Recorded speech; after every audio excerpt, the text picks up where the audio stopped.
Welcome to the podcast series at the College of Education and Integrative Studies at Cal Poly Pomona. I'm Jeff Pass. I'm Dean of the College, and we have several guests here today. We have Professor Dr. Hillary Hawkinson, who has brought 3 members of her class from her Interdisciplinary General Education program. And first, welcome to all of you. We have Jenny, and we have Claire, and we have Seth, and Dr. Hawkinson is to my left. Hillary, tell us about this class and how it fits in with the IGE program. So the course that the students are taking right now is IGE 3100.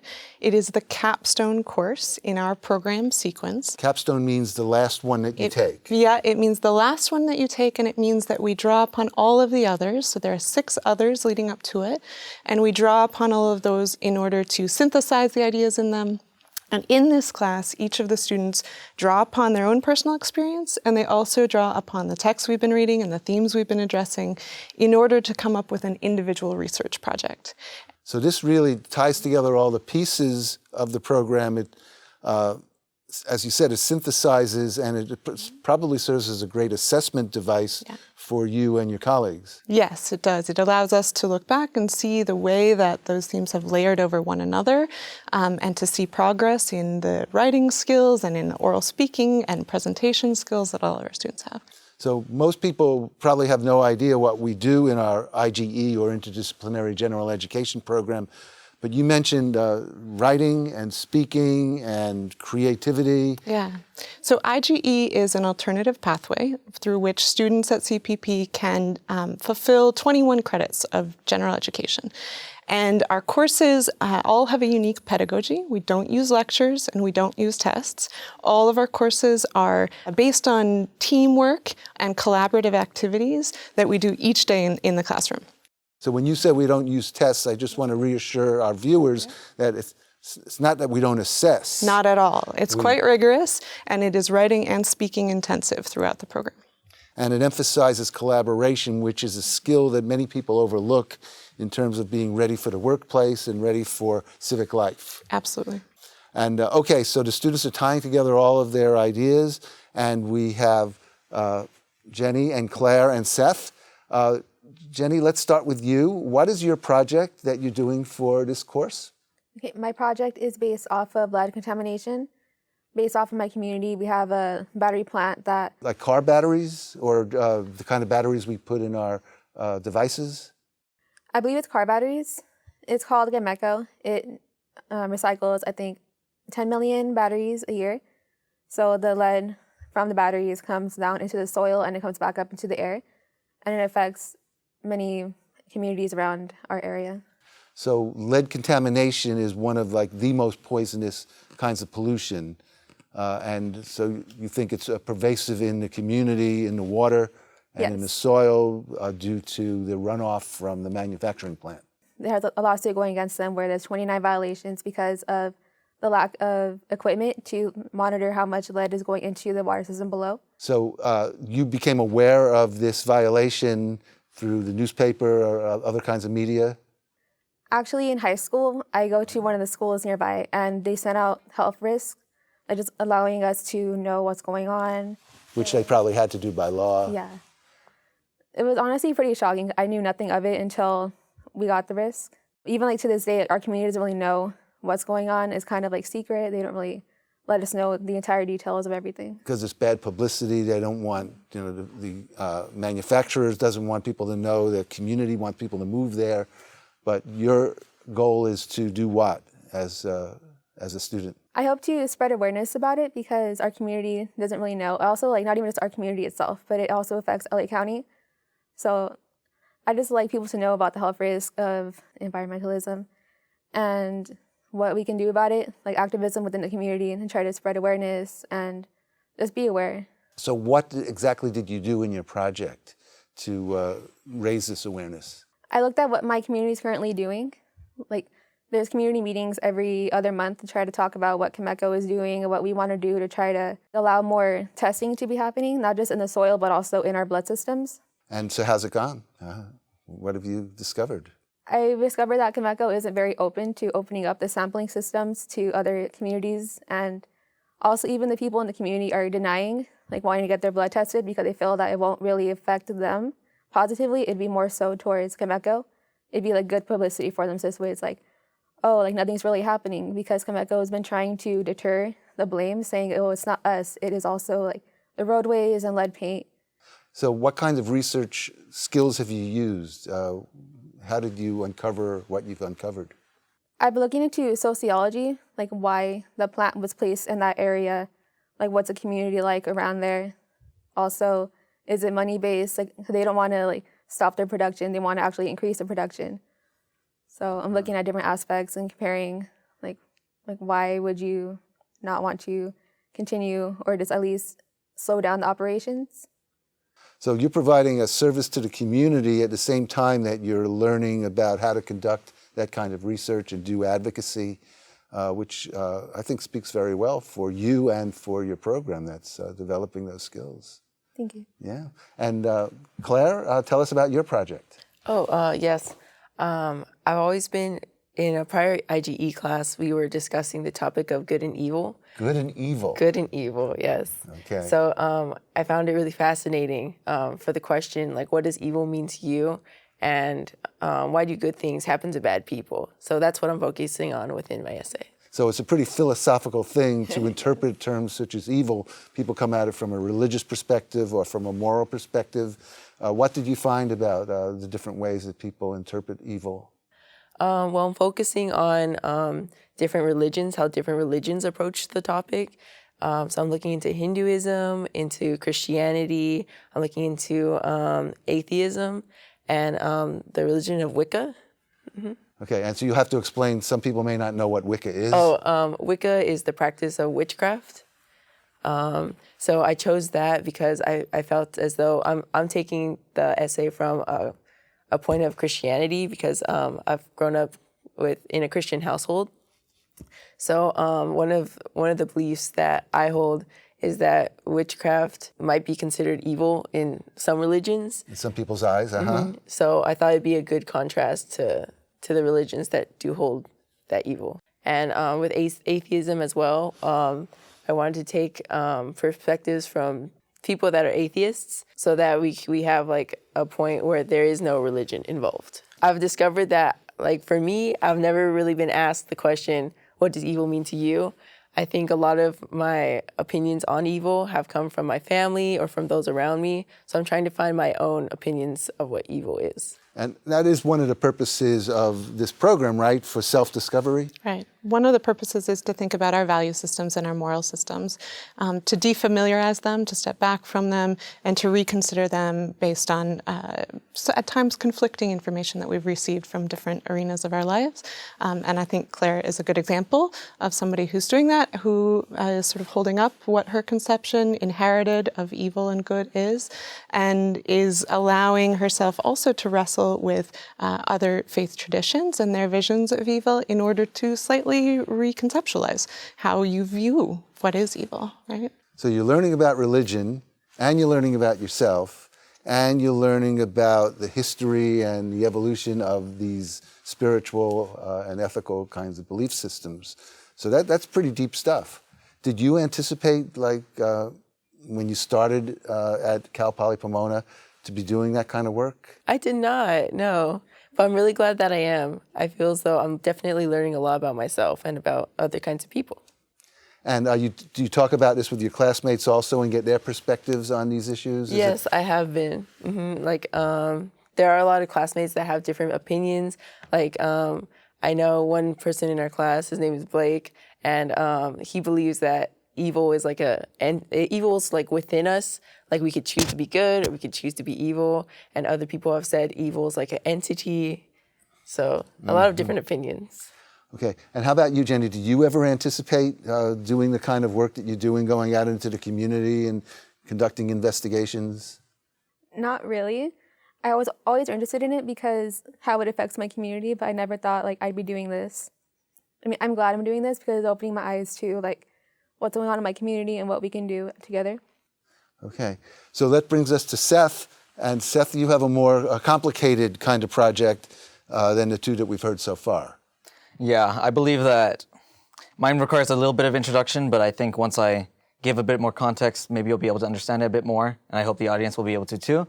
So what mine is that I want to examine the term hero and what that term means exactly, and how that term and the attributes associated with it have evolved over time from humanity's inception up until our modern day. So you're telling me that the current modern concept of hero is not the same as it was years ago? As like technology evolves, as society changes, simply more that society changes, our race changes, the way that we view things will change, especially things like heroes, which are these fundamental characters found within texts of literature, and some people see them in our real lives. I definitely think that if you were to take someone from modern day and then sit them down with someone from maybe even just 20 years ago, you could definitely see varying attributes between them, that the way that they define it is going to be very different, I think. Okay, so give me an example of, if you don't mind, someone from the past that was regarded as a hero that may not be now, or vice versa. All right, so one of the most fundamental heroes is Gilgamesh, from the Epic of Gilgamesh. So, which is an ancient text yes, it's from an ancient the Middle East. Text from the Middle East. The first dated, or the earliest dated recording of it was in Akkadian, and it was in 2100 BCE, if I am correct. And so Gilgamesh is about the story of a demigod king of Uruk, which is a city-state, and he is ignorant. He's not very mindful of other people's feelings sometimes, and he's the king of this city-state. And one day, one of the Sumerian gods, believes that he needs to be checked. He's not as righteous as he should be. He is the king of these people. He should treat them better. So he creates a man-beast by the name of Enkidu. Enkidu is this feral man. I guess you could say his depiction varies from version to version, but generally he's viewed as this feral man who doesn't understand society. He's lived outside of the walls, or he was created outside of the walls of Uruk, so he's not familiar with people. He's more man than animal, you could say. One day, the two of them meet, and at first they're enemies. They don't like each other, they butt heads, but eventually the two of them become the best of friends. They forge a friendship that could last a lifetime, despite them being so different from each other. Mm-hmm. Gilgamesh is the king, and then Enkidu is this wild man that's never even been inside of the city walls, but they still bridge that societal gap, and they forge this friendship that literally goes down in the history books. And eventually Enkidu dies at the hands of Ishtar, was it? Spoiler alert, huh? For those people who want to read it. Yeah, they go to fight, or they go meet with a goddess named Ishtar, which wants Gilgamesh's hand, but he does not want anything to do with her, to be honest. So she curses Enkidu, and he dies. Gilgamesh is he's so distraught from this, he's lost his best friend, and he goes out on a quest to find a way to achieve immortality, so that he doesn't fall to the same thing that his friend did. Okay, so that's the hero quest of seeking the whole immortality. Quest he goes off, and he goes into a grove, and he finds a sacred flower that will give him immortality, but through some misfortune, a snake eats it, I believe, and he loses this opportunity. So he has to reconcile and think, I am a man. Even if I am a demigod, I am still a man at heart. I will die one day. I have to deal with that, and I have to accept it. I should not be sad that Enkidu is gone. Instead, maybe I should be happier that he was here ever at all, and that maybe that he's in a better place now. So Gilgamesh is the hero, and he goes through this whole period of loss and finding himself, and that would be a lesson that the leaders of the society would promote for people to read it and then learn from that and become better people. Yeah. One thing I discussed in class with Professor Hackinson was, I asked, why did we examine Gilgamesh exactly? And she mentioned that it teaches what it means to be human in the way in which we interact with the world. Earlier, I mentioned how Enkidu and Gilgamesh bridge that societal gap. So it sort of addresses that, how there are people of different societies, but or societal levels. But despite that, that doesn't mean that they can never interact or become friends. It means the very opposite, in fact, because even though they come from these two different worlds, they can still be friends. There's also the thing with immortality where Gilgamesh has to accept that he is a man and he will die someday. Right. It's something everyone has to go through. So there's so many themes that are going around in this book. Did you discover this project based on your reading of Gilgamesh, or was it you came up with the idea of looking at the hero and then read Gilgamesh? No, so the first year we read Gilgamesh and we discussed it then. Everyone in the class read it? Yeah, everyone. So you all read it? First course, I believe, the very first course, I believe. Uh-huh. So everyone read it, and then it was kind of always in the back of my head. I always thought it was like a really cool story, just like the way that they depict Gilgamesh and Enkidu as these two friends and all that. I thought it was really cool. And then when it came time for the capstone, originally I was going to talk about animals and the way in which the relationship between humans and animals has evolved over time as it went from this sort of symbiotic relationship to more of this like domineering relationship where humans more view animals as tools. And then one thing I thought of that is, or one idea that came from that is, oh, could I look at Gilgamesh or something like that? And that's one of the reasons I asked originally about Gilgamesh and why it's important. But then eventually I sort of came up with this new idea and how, oh, maybe I could take a story like that and then something like that came out recently or is in popular media, and how that archetype has changed and whether those messages that it's trying to tell have stayed consistent throughout all of human history. And if so, why that is, and if it hasn't, why has it changed? And maybe if like the same core ideals are there, what are the little tidbits that have changed like in between? Like what are the little filler pieces that have changed exactly? So that's why I came up with this idea. So for all of us who watch, Avengers or other kinds of superhero movies, you probably don't view it the same way now that you've studied Gilgamesh and similar kinds of stories. Has that affected your viewing of popular culture? Yeah, definitely, for me at least, because something I've always been interested in was commentating on media. I think that that's such a cool idea, being able to discuss media that's new or old and discuss why does this exist? Was it just purely for art's sake, or was there some message that was trying to be conveyed behind it, stuff like that. That's why I think I got really attached to my idea, because I think that I was able to blend that interest that I have personally into my essay. Right. And that is one of the goals there, is to take people's personal passions and interests. Absolutely. So another component that's very strong in IGE is our goal, which I think we succeed at, of integrating everyone's personal lives with the subject material that we're studying. And in other examples, Seth has brought forward comic strips that are engaging with Hieronymus Bosch, a Renaissance artist. And each of you you've talked expressly about your own religious beliefs and the way that those intersect with the texts on good and evil, the different philosophical problems of evil that we've investigated, and theodicy, for instance. In your case, we're looking at IGE 2400, which was all about environmentalism in a global context. And so each of these projects, which are extremely personal, come out of the direct connections with the texts, which we encourage throughout the sequence. So as a university administrator, I'm just thrilled to see that our general education goals of self-discovery and expression and deeper understanding of the themes of history and culture are being addressed by each of you, and in very, very different and creative ways.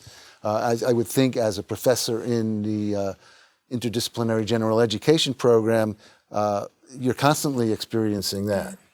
Our own research is constantly engaging and sort of crossing the bridge between our teaching and our research. And so in my own case, my research has always been interdisciplinary. I recently published a book that's an interdisciplinary book it's called Mediterranean Mosaic. And it brings together scholars from Turkey and from Slovenia and from Italy and from the United States, from a variety of disciplines, from sociology and musicology, from art, from history, and all in order to sort of look at the relationship between the individual disciplines, and the whole of the Mediterranean world, trying to look at the way those different parts, those disciplines can contribute to our broader understanding, more holistic understanding. So in a sense, your teaching is an outgrowth of the kind of research you're doing. So it's really a thin line between your scholarship and your teaching. It is a really thin line, and I'm constantly introducing texts that are relevant to my own research or that I've used in my own research.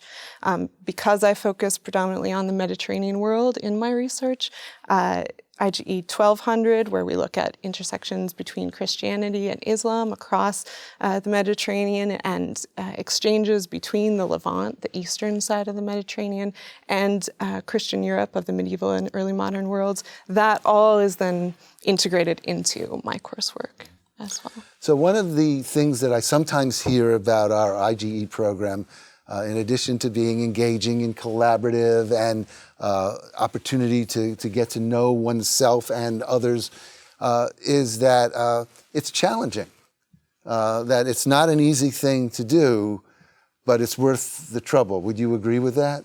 Mm-hmm, definitely. I definitely think it is challenging, having to express your ideas and to get up in front of a group, with group discussions, and present, and also through writing essays just to expand on what you're really thinking. But I think it's definitely worth it. I've made so many connections through IGE program. I have a lot of friends, and it's also it just feels like a safe space to learn and to express your ideas. And it's okay if you mess up. So that's what I love about it. Ah, yes, it's okay to mess up. Yes. Do either of you want to add to that? I genuinely love the IGE program because I've gotten a chance to meet other peers, and also it's a more comfortable environment just to talk about your ideas or interpretations of the readings, and it's okay to be wrong. There isn't really a wrong answer because it's what you believe, it's what you interpreted. And it's just a nice way just to get to know other people and just to practice your own skills, like reading, writing, speaking. So.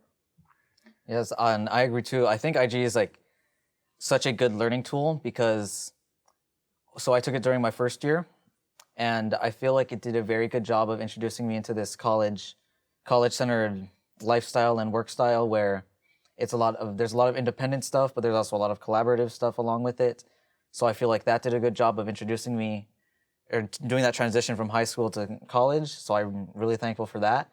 And also because of how literature focused it is, it does a very good job of building your reading and writing skills, which I feel a lot of courses don't give you enough practice with, despite them being really important. And for example, one of my first professor that I have, his name is Professor Davis, he talked a lot about how a lot of people, when they try to put their ideas on paper, they either put too much on paper that's unnecessary, or they aren't able to do it at all. And because we're getting that practice, we're able to do it. We're able to get that middle ground, and we're maybe even able to get good at it. And that's a really valuable skill.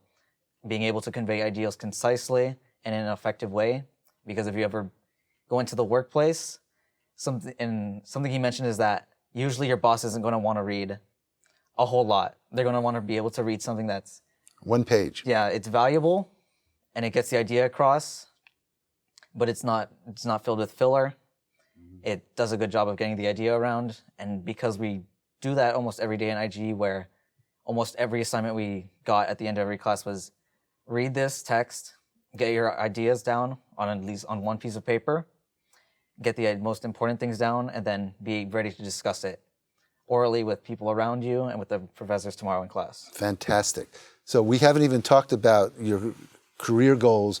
IGE is not a major. You each have your own majors and career goals. Let's go around. What's next? I'm a sociology major, and my emphasis is in social work. So I hope to either become a social worker or a counselor.